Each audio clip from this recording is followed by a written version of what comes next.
Now, the top 10 are set for ArtPrize 2012, and now it's time for you to make the decision on who will be the grand winner. And this morning I'm joined by Tori Pelz, Executive Director for Culture Works Institute in Holland and an assistant juror with ArtPrize. So it was an interesting role you had this year, and it was a new role with the art critics coming in and taking a look at the pieces and letting the public know what they thought. How was that experience for you? It was a blast, and I worked with Lisa Fryman, who is just amazing, and I really respect what she's doing over at the Indianapolis Museum of Art. So it was very interesting to talk to her during the shortlist special last Monday night. So what piece did you like that made it into the top 10 especially? Well, we'll go straight for the top. Okay. Martine's Song of Lift, and I love about this piece that I feel like it's a piece that a lot of people can access and enjoy. It's really fun to watch crowds enjoying it, but it also works on a lot of different levels.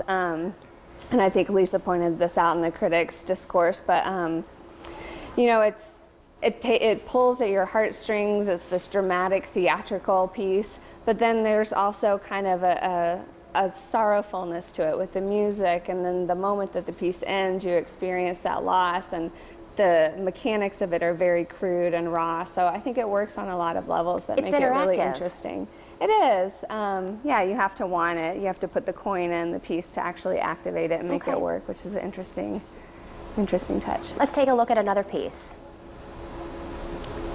Lights in the Night. How about this? This was popular. This just happened Friday night, and then it was a one-time event and made it into the top 10. What are you thinking?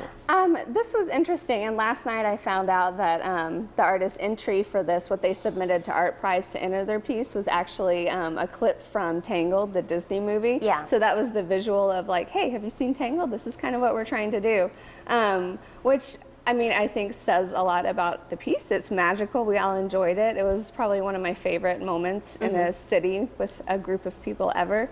But if we think about art as trying to kind of advance a discourse or advance a dialogue or do something new, I mean, these lantern festivals have been done for centuries, and there's a long tradition of them. So in terms of being an art entry, not so much for me. But, all right. Let's take a look at another piece that we picked out. Collective Cover Project. Now this is something that did not. Yeah, this is not in the top 10. Okay. This is my wishful thinking. This is something that I really would have loved to have seen made the top 10.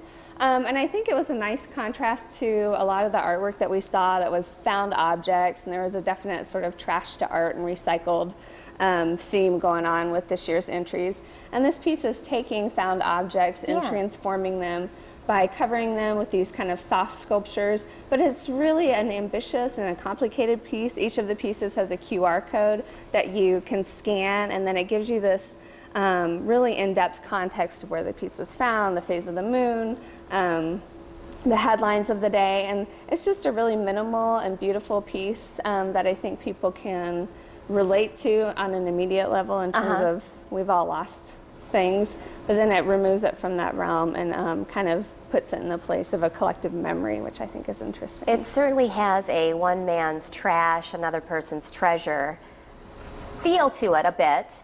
A little bit, but she takes it out of the context of it being trash and kind of positions it in sort of a collective memory and makes it sort of timeless, which I think is really smart. Very interesting, a lot of fun to look at. Yeah. Tori Pelz, thank you for joining us this morning. Thank you.